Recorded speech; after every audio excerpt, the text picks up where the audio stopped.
Families, communities, and nations thrive when each generation enables and supports the next to become successful adults. Adults who can support a family, participate civically, and achieve well-being. Central to this is being prepared and positioned to earn a family-supporting wage.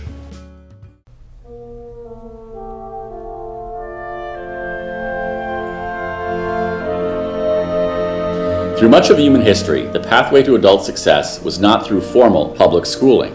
Today, it is, and the role formal schooling plays in enabling adult success has changed dramatically in the past 45 years.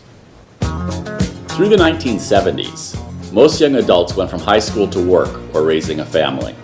By the early 1990s, it was still the case that half of young workers, those aged 25 to 34, just had high school diplomas or less, and only a quarter had a BA degree or more. In the era when many of today's parents and grandparents came of age, there were three fairly well-defined pathways to adult success. If you wanted to join the professions, become a doctor, lawyer, teacher, engineer, you went to a four-year college. In the early 1980s, just about a third of young adults attended four-year colleges. If you wanted to join the civil service or get a technical job, join the postal service, join the police, fire department, become a nurse, an accountant, you either went to a community college or an occupational training program that was often provided by the hiring institution. And if you wanted to get to work and start a family, you went to work after high school and you learned on the job, in the trades, in business, and in manufacturing. For each of these starting points, you could obtain a middle-class existence, and it was only for the minority of young adults that the path to adult success was through a four-year or two-year college degree. Today, it is dramatically different. 80% of young adults attempt to earn a post-secondary degree or occupational certificate. This means continuing formal education after high school is now the norm, and not only the norm, it has become the predominant pathway to adult success. So what happened? How did this come to be? How did things shift so rapidly from the norm being to get a high school degree and getting to work and starting a family to almost the universal experience today in which our young people are graduating high school and then getting some sort of post-secondary schooling or training before they launch themselves to adult success? Well, what happened is the expectations and the needs of good jobs shifted rapidly. Our friends at Georgetown University, at the Center for the Education and the Workforce, define a good job as one which pays a minimum of $35,000 for workers between 25 and 44. Today, it is still possible to get a good job with just a high school diploma, but it's getting much harder. About 20% of the good jobs are currently held by folks who got there with just a high school degree. But only 1 in 3 jobs held by people with high school degrees are good jobs. The folks who get good jobs with a high school diploma are those that work their way up from low-paying jobs to be managers and supervisors, plus industrial machine operators, truck drivers, and carpenters. An important thing to keep in mind about this high school pathway is that those good jobs that are obtained are primarily held by men, and they're declining. Currently, about a quarter of the good jobs are held by folks who got there through the middle skills pathway. Typically, these are folks that have more than a high school diploma, but less than a 4-year college degree. And about 1 in 2 jobs held by these folks are good jobs. Most of the middle skill jobs that are growing the fastest are among workers with AA degrees. A growing array of approaches to prepare folks for middle skill jobs has evolved. This includes apprenticeships, career and technical training that goes from high school to post-secondary to the workplace, certificates and certifications. The majority of good jobs held by young workers today are held by folks that have a BA degree. 56% and growing of good jobs are held by folks with a 4-year college degree. And 3 out of 4 jobs held by folks with a 4-year college degree are good jobs. 2008 marked the beginning of the college economy. That was the point when more good jobs were going to workers with a BA than without them. From 1991 to 2016, good jobs for workers with AA degrees grew by 83%, and for those with BAs grew by 101%. All the net losses in good jobs since 1991 came from workers with a high school diploma or less. The rapid shift from an industrial to a skills-based economy, accompanied by globalization, automation, the Great Recession, and upskilling in existing jobs, has made the young adult labor market for those that want to go from high school to work much more challenging and much more problematic than it was for their parents. The result is that young adults who choose to go from high school to work today engage in much more part-time and sporadic work than past generation. Let's take a look at this. We can see this when we look what happened to the class of 2013. 25% of this cohort attempted to go to work right after high school. When we look at them 3 years later, in 2016, when they were 21 years old, and at the point when they were just embarking on their adulthood, we see that only 70% of them are employed, 18% are unemployed, and 13% are not even in the labor market. Half of them are working less than 40-hour work weeks. Half of them were unemployed for at least a month, and of those that were unemployed, the median number of times they were unemployed was twice, and the median length of unemployment was 5 months. 40% are earning less than $10,000 a year. 60% of them are worrying they don't have enough to pay basic living expenses. A quarter are asking for help from their parents to cover their rent or mortgage. And only a third think their current job puts them on a pathway to a career they want at 30. The response of young adults to this change in the labor market was to go to school. We can see this first in high school graduation rates. After reaching an all-time high of 73% in the early 1970s, they were flat for 30 years. And then from 2001 to 2016, they rose from 72% to 85%. When we add in those that are graduating in extra time, 5 or 6 years, we're up to 90%.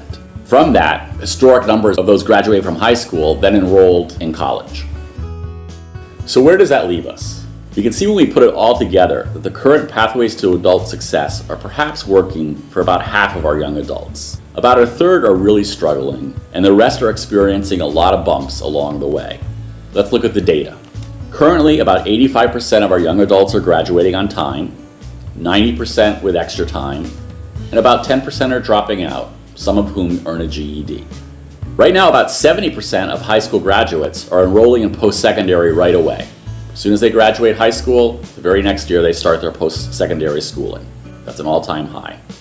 And for the first time, the percent of low-income high school graduates enrolling in post-secondary right away equals the number of middle-income kids enrolling.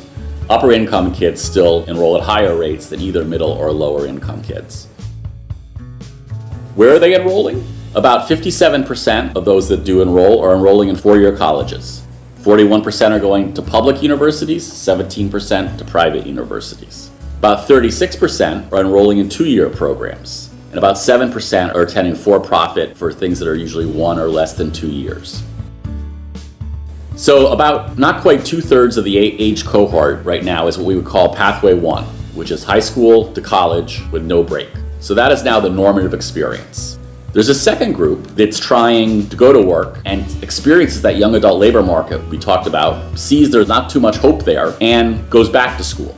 So we know that within 3 years of high school graduation, about 72% of the age cohort is now enrolling in post-secondary. And within 8 years, 80% of the age cohort has touched post-secondary schooling at some point, making that again almost the universal experience of high school degree now and some attempt at post-secondary schooling. So that's really pathway 2. That means about 17% of young adults are taking a high school to work to back to post-secondary schooling pathway. And that leaves the final 20% who are going to work without any post-secondary exposure. And this group is about half those are folks that graduated high school and about half are kids that did not graduate high school. So how do these pathways play out? Well, if we look at the class of 2004, we can see that again, about 80% of them attempted to enroll at post-secondary at some point by the time they were 26. Of those, about 62% earned a post-secondary credential, which means about half of the whole age cohort. Now the majority, barely, of the age cohort is getting a post-secondary degree or credential. Within that, about 40% a bachelor's degree or more, 11% were an AA degree, and about 12% got an occupational certificate.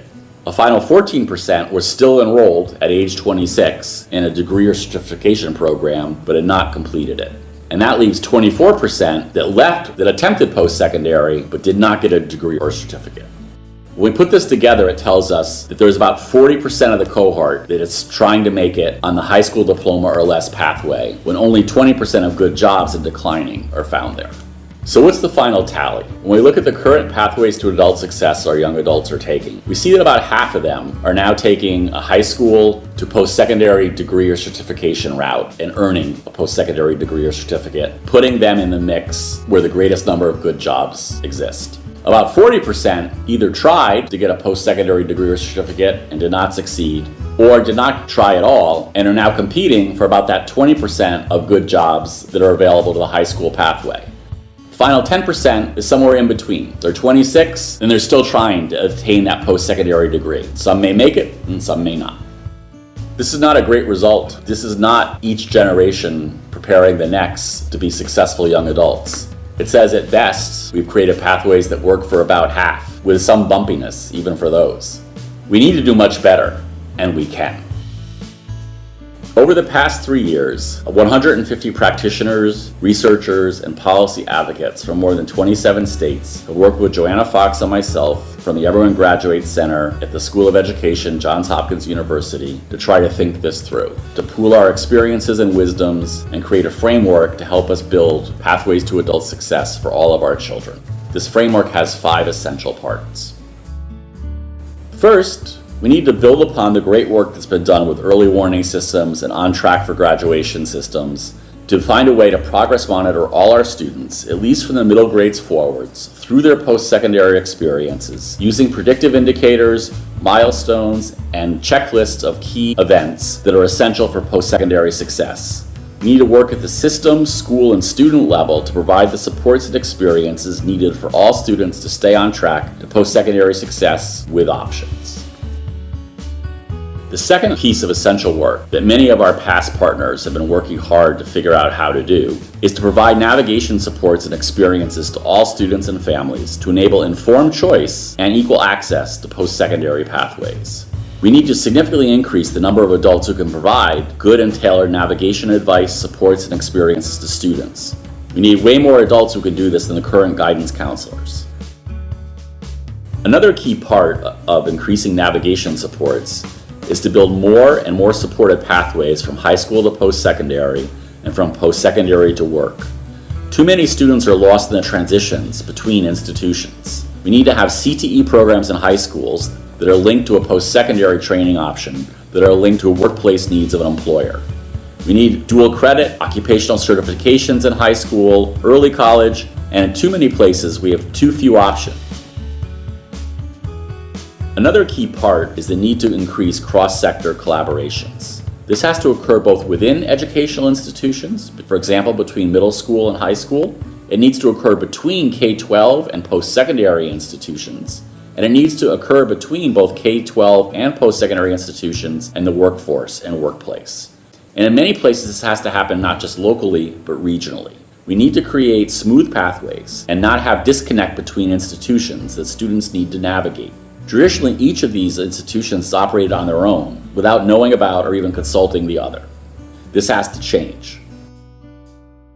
Another key part is data and data systems, which need to serve as a connector from each piece we've talked about, from progress monitoring to navigation to improved collaboration, and as a means to have each institution understand the needs of the other and how we can track the progress of students between those institutions so we can actually see students on their whole pathway to adult success with one set of data, not having to only see it in snapshots that don't connect together.